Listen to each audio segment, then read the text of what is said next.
Assalamu alaikum everyone. So welcome back once again with a very helpful and very effective lesson, and that is structure English class. Exactly dear learners. So আশা করি প্রত্যেকেই ভালো আছেন। So আজকে আমরা আরো একটি structure class করাতে যাচ্ছি, যেখানে আমরা মাত্র তিনটি স্ট্রাকচার শেখার মাধ্যমে আমরা অনর্গল ইংরেজিতে কথা বলতে পারবো। চলুন দেখা যাক সেই তিনটি স্ট্রাকচার কি এবং সেগুলো কিভাবে আমরা ব্যবহার করে অনর্গল ইংরেজিতে কথা বলতে পারি। সো এক্স্যাক্টলি ডিয়ার লার্নার্স, আপনারা দেখতেই পাচ্ছেন। সো তিনটি স্ট্রাকচারের মধ্যে আমরা জানবো, তার আগে দেখে নেই। সো তিনটি স্ট্রাকচার দিয়ে আমরা অনর্গল ইংলিশ বলার কৌশল আমরা শিখবো। এই তিনটি স্ট্রাকচার শিখলে জাস্ট এটা একটা কৌশল, ঠিক আছে? আমি জাস্ট কিছু মেথড দেখাবো এই স্ট্রাকচার গুলো ব্যবহার করে, আর আপনি সেই মেথডকে ফলো করলে আপনি অনর্গল ইংলিশ বলতে পারবেন, ঠিক আছে? এই জন্য আমি এটা কৌশল বলেছি। দেখি আমরা তিনটি স্ট্রাকচার একবার দেখে নিই কি কি স্ট্রাকচার রয়েছে। সো থ্রি স্ট্রাকচারস আপনি দেখতে পাচ্ছেন। Number one is will be able two, পারবো। দুই নাম্বার উইল লেট ইউ অর্থাৎ কোনো কিছু করতে অনুমতি দিব। আর third number don't have to, মানে করতে হবে না। এই যে তিনটি স্ট্রাকচার, এই তিনটি স্ট্রাকচার দিয়ে আমরা আজকে শিখবো কিভাবে আমরা শত শত বাক্য বানাতে পারি, ফ্লুয়েন্টলি ইংরেজিতে কথা বলতে পারি, ঠিক আছে? চলুন তাহলে এর পরের ধাপে আমরা যাই। সো শুরু করার আগে আমি আপনাকে একটা প্রশ্ন করব, তার আগে কিছু বাক্য আমরা দেখে নেই। যে আমি যেতে পারি, এটা ইংরেজি কি? আমি যেতে পারি, আপনি বলতেই পারেন যে আই ক্যান গো, আমি যেতে পারি। এক্স্যাক্টলি এটাই তো ইংরেজি, আমি যেতে পারি, আই ক্যান গো। এবার আমি যদি বলি যে আমি যাব, তাহলে আমি যাব এটা ইংরেজি কি? এক্স্যাক্টলি আপনি বলবেন আই উইল গো, আমি যাব, আই উইল গো, আমি যাব। But my question is that, তাহলে আমি যেতে পারবো এটার ইংরেজি কি? So please let me know in the comment section below. আমি যেতে পারবো, সো এটার ইংরেজি কি? আমরা জানলাম যে আমি যেতে পারি, আমার একটা অ্যাবিলিটি আছে, সেটা হচ্ছে আই ক্যান গো। আবার আমি যাবো, আই উইল গো। বাট আমি যেতে পারবো এটার ইংরেজি কিভাবে আমরা বলবো? এক্স্যাক্টলি এইটার স্ট্রাকচারই আমরা আজকের লেসন থেকে শিখতে চলেছি। চলুন দেখা যাক যে আসলে কি। প্রথম নাম্বার স্ট্রাকচারটি হচ্ছে will be able two. Will be able two মানে কি? পারবো, অর্থাৎ কোনো কিছু করতে পারবো। যেমন আমি খেতে পারবো, আমি যেতে পারবো, আমি বলতে পারবো, আমি লিখতে পারবো, আমি সাহায্য করতে পারবো, ঠিক আছে? তখন আমরা ব্যবহার করবো উইল বি এবল টু। আমি যেতে পারবো বা খেতে পারবো, কোনো কিছু করতে পারবো। সো স্ট্রাকচারটা কি একটু দেখে নেই। Will be able to, to এরপরে আমাদের একটা প্রাসঙ্গিক একটা ভার্বের প্রেজেন্ট ফর্ম দিতে হবে, অর্থাৎ যে কাজটা আমরা করতে পারবো মূলত, ঠিক আছে? যেমন আমরা একটা এক্সাম্পল দিলে সবচেয়ে বেশি কাজের হবে। যেমন আমি যেতে পারবো, ওই যে ওখানে লিখেছিলাম আমি যেতে পারি, আই ক্যান গো। বাট আমি যদি বলতে চাই আমি যেতে পারবো, এটার ইংরেজি কি? এটার ইংরেজি হবে আমি, যেহেতু আই, তারপরে বলেছিলাম উইল বি এবল টু, তাহলে বলবো I will be able two. তারপরে এই যে দেখুন ভার্বের প্রেজেন্ট ফর্ম গো, ঠিক আছে? তাহলে আমি যেতে পারবো, I will be able to গো, আমি যেতে পারবো। তারপরে আমি করতে পারবো, তাহলে I will be able to do, আমি করতে পারবো। তারপর আমি যদি বলি আমি সাহায্য করতে পারবো, তাহলে I will be able to help, আমি সাহায্য করতে পারবো। আমি যদি বলি আমি রান্না করতে পারবো, তাহলে আমি বলতে পারি যে I will be able to cook, আমি রান্না করতে পারবো। এখন আমি আই দিয়ে বললাম, এখন আপনি যদি বলেন হি, সি, দে, আপনি বলতে পারেন। যেমন আমি বললাম সে যেতে পারবে, তাহলে he will be able to go, সে যেতে পারবে।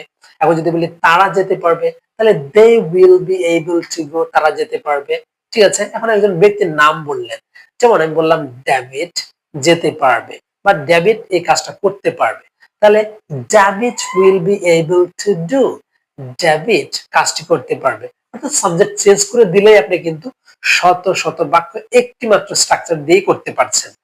এখানে আরেকটি বিষয় আমরা দেখুন এখানে শিখতে হবে। এখন আপনি বলতে চাচ্ছেন যে আমি যেতে পারবো না, অর্থাৎ আমি কোনো কিছু করতে পারবো না, ঠিক আছে? তখন আমরা কি ব্যবহার করব? পারবো না হইলে আমরা বলবো won't be able to, ঠিক আছে? আর সকল কিছু ঠিক থাকবে, প্লাস ভার্বের প্রেজেন্ট ফর্মই হবে, শুধু won't be able to মানে পারবো না। যেমন আমি বলতে চাচ্ছি যে আমি যেতে পারবো না, তাহলে বলবো I won't be able to go, আমি যেতে পারবো না। আমি রান্না করতে পারবো না, তাহলে I won't be able to cook, আমি রান্না করতে পারবো না। আমি দেখা করতে পারবো না, তাহলে আমি বলবো I won't be able to, so dear learners, আমি দেখা করতে পারবো না, এটার ইংরেজি কি? Please let me know in the comment section below. Okay, আমরা নেক্সট স্ট্রাকচারে চলে যাই, দেখি আমাদের নেক্সট স্ট্রাকচারটি কি রয়েছে। সো 2 নম্বরের স্ট্রাকচার আজকের ক্লাসের, সেটা হচ্ছে will let you. So will let you আমরা কখন ব্যবহার করব? এই যে দেখুন, কিছু করতে দিব, অর্থাৎ কোনো কিছু করতে দেওয়ার অনুমতি আমি দিচ্ছি, কোনো কিছু করতে দেব, ঠিক আছে, বা দিব, ঠিক আছে। তাহলে কি করতে অনুমতি দিব? যেমন আমি তোমাকে যেতে দিব, আমি আপনাকে আসতে দিব, আমি আপনাকে কাজটি করতে দিব। এই যে দিব অর্থ বোঝাতে আমরা ব্যবহার করব উইল লেট ইউ, ঠিক আছে। আর উইল লেট ইউ এরপরে আমরা কি ব্যবহার করব? এই যে ভার্বের প্রেজেন্ট ফর্ম। জাস্ট এই ফরম্যাটটা, এই কৌশলটাই হচ্ছে মেন, আপনাকে ধরিয়ে দিচ্ছি। আপনি যদি পারেন তাহলে আপনিও ইংরেজিতে বস, ঠিক আছে। সো ইংরেজি কিছুই না, নাথিং বাট এভরিথিং, ঠিক আছে। আপনি যে সিস্টেমটা যদি বুঝেন, আপনি ইংরেজির বস বা বসের যে মানে মানে কেমিস্ট্রি, সেটা আপনি ধরতে পারবেন, ঠিক আছে। ওকে, তাহলে উইল লেট ইউ কিছু করতে দিব, তারপরে আমরা উইল লেট ইউ পরে আমরা কি ব্যবহার করবো? ভার্বের প্রেজেন্ট ফর্ম। চলুন আমরা কিছু এক্সাম্পল দেখি। সো আমি তোমাকে যেতে দিব, আমি তোমাকে যেতে দিব, তাহলে আমরা বলতে পারবো আমি যেতে দিব, তাহলে আই, তাহলে আই আর যেতে দিব বা কোনো কিছু করার অনুমতি দিব, এই জন্য ব্যবহার করবো উইল লেট ইউ। তাহলে আই উইল লেট ইউ, এখন কি করতে দিব? যেতে, তাহলে যাওয়া ইংরেজি কি? গো। তাহলে I will let you go, আমি তোমাকে যেতে দিব। এবার যদি বলে আমি তোমাকে করতে দিব, তাহলে I will let you do, আমি তোমাকে করতে দিব। আমি তোমাকে গান গেতে দিব, তাহলে I will let you sing, আমি তোমাকে গাইতে দিব। আর যদি বলে গান গাইতে দিব, তাহলে I will let you sing a song, আমি তোমাকে গান গাইতে দিব। তারপর আমি বলছি আমি তোমাকে খেলতে দিব, তাহলে I will let you play, আমি তোমাকে খেলতে দিব, ঠিক আছে। I will let you play, আমি তোমাকে খেলতে দেব, ঠিক আছে। সো আমরা কিন্তু এভাবে এই যে উইল লেট ইউ, এটা দিয়ে আমরা কিন্তু বাক্য বানাতে পারবো, ঠিক আছে। জাস্ট এই আই উইল বা উইল লেট ইউ দিয়ে আরো কয়েকটি এক্সাম্পল আপনারা লিখে জানিয়ে দিবেন কমেন্ট সেকশনে, যাতে করে আপনারাও এরকম উপকৃত হন, মানে প্র্যাকটিসটা হয়ে যায়। সো এখানে একটু বলে রাখতে চাই, 3 নাম্বার স্ট্রাকচারটি শুরু করার আগে যারা আপনারা ফেসবুক থেকে দেখছেন, তারা প্লিজ আপনারা একটু দয়া করে শেয়ার করে দিবেন, যাতে করে আমরা প্রত্যেকেই শিখতে পারি স্ট্রাকচার ক্লাসগুলোর মাধ্যমে। আর এরকম স্ট্রাকচার ক্লাসের আমার 100+ স্ট্রাকচারের একটি পিডিএফ ফাইল রয়েছে। আপনারা যদি সেটা নিতে চান তাহলে আমাকে ইনবক্স করতে পারেন। সো তাহলে আপনারা সেই পিডিএফ বইটি পেতে পারবেন। এরকম অসংখ্য স্ট্রাকচার দিয়ে আমার একটি পিডিএফ বই রয়েছে, আপনারা সেটা কিন্তু পেতে পারেন, জাস্ট ইনবক্স করবেন। আর যারা ইউটিউব থেকে দেখছেন তাদেরকে বলবো প্লিজ আপনাদের যদি ভালো লাগে তাহলে সাবস্ক্রাইব করে পাশে থাকবেন এবং লাইক কমেন্ট শেয়ার করতে অবশ্যই ভুলবেন না, ঠিক আছে। ওকে, 3 নাম্বার আমরা স্ট্রাকচারটা আমরা দেখবো আজকে। দেখি 3 নাম্বারের স্ট্রাকচারটা কি আমাদের। ওকে, তো আমাদের 3 নাম্বারের স্ট্রাকচারটা হচ্ছে don't have two. Don't have two এটা কি বুঝতে পারছি না, বাংলাটা দেখে নেই। করতে হবে না, করতে হবে না এটা বোঝাতে আমরা ব্যবহার করতে পারি ডোন্ট হ্যাভ টু, করতে হবে না। যেমন আমি বলি তোমাকে এই কাজটা করতে হবে না, তোমাকে আসতে হবে না, তোমাকে যেতে হবে না, তোমাকে খেতে হবে না, তোমাকে পড়তে হবে না, তোমাকে উম সেখানে যেতে হবে না, ইত্যাদি। এই যে যেতে হবে না আর কি, করতে হবে না, কোনো কিছু করতে হবে না, এটা বোঝাতে আমরা ব্যবহার করব ডোন্ট হ্যাভ টু, ঠিক আছে। তাহলে ডোন্ট হ্যাভ টু এরপরে আমরা সবসময় একটা ভার্বের প্রেজেন্ট ফর্ম ব্যবহার করব, ঠিক আছে। যেমন আমরা যদি বলতে চাই যে তোমাকে কাজটি করতে হবে না, অনেক সময় বলে থাকি তোমাকে কাজটি করতে হবে না বা কাজটি করতে হবে না। সো আমরা তখন বলবো ইউ, তোমাকে ইংরেজি কি? You. So you don't have to do the work, তোমাকে কাজটি করতে হবে না, তোমাকে কাজটি করতে হবে না। You don't have to do the work, তোমাকে কাজটি করতে হবে না।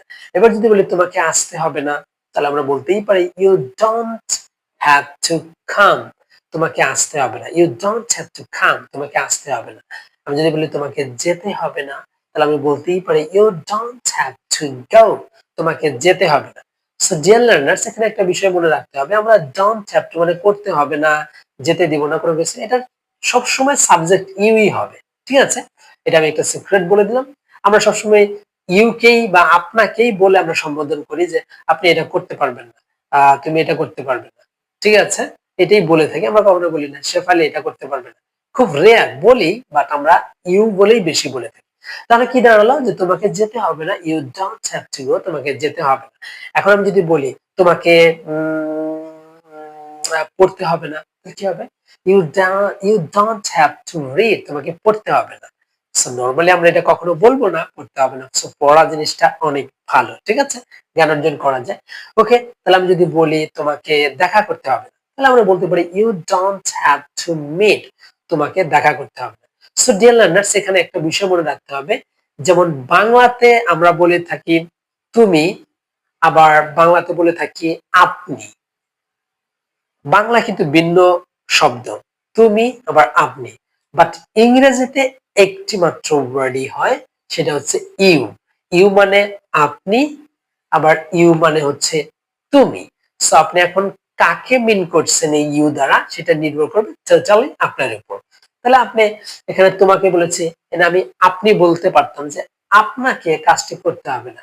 সো তাও আমরা ইউই বলবো, you don't have to do the work, আপনাকে কাজটি করতে হবে না। সো আপনাকে আসতে হবে না, তাহলে বলতে পারি you don't have to come, আপনাকে আসতে হবে না। যদি বলি আপনাকে যেতে হবে না, you don't have to go, আপনাকে যেতে হবে না, আপনাকে বাইরে যেতে হবে না, আপনাকে অফিসে যেতে হবে না, আপনাকে স্কুলে যেতে হবে না, তোমাকে ইত্যাদি ইত্যাদি বলতে পারি। সো ডিয়ার লার্নার্স, সো এই ছিল মাত্র ৩টি স্ট্রাকচার, বাট ৩টি স্ট্রাকচার হলেও এখান থেকে আমরা কিন্তু ফরম্যাটের মাধ্যমে হাজার হাজার বাক্য আমরা তৈরি করতে পারবো। সেই ছিল আজকের লেসনটি। সকলের কাছে দোয়া চাই এবং আপনাদের প্রতি সকলের প্রতি দোয়া রইলো, এবং দেখা হবে নতুন আরো ইন্টারেস্টিং লেসন নিয়ে। সে পর্যন্ত সকলেই সুস্থ থাকবেন এবং আমাদের চ্যানেলের সাথেই থাকবেন। যারা এখনো সাবস্ক্রাইব করেননি, সাবস্ক্রাইব করে দেন। আর যারা ফেসবুক থেকে দেখছেন, যারা এখনো ফলো বাটনে ক্লিক করেননি, তারা ফলো করে দেন এবং শেয়ার করতে অবশ্যই ভুলবেন না। And I am coming within a very short time. আল্লাহ হাফেজ।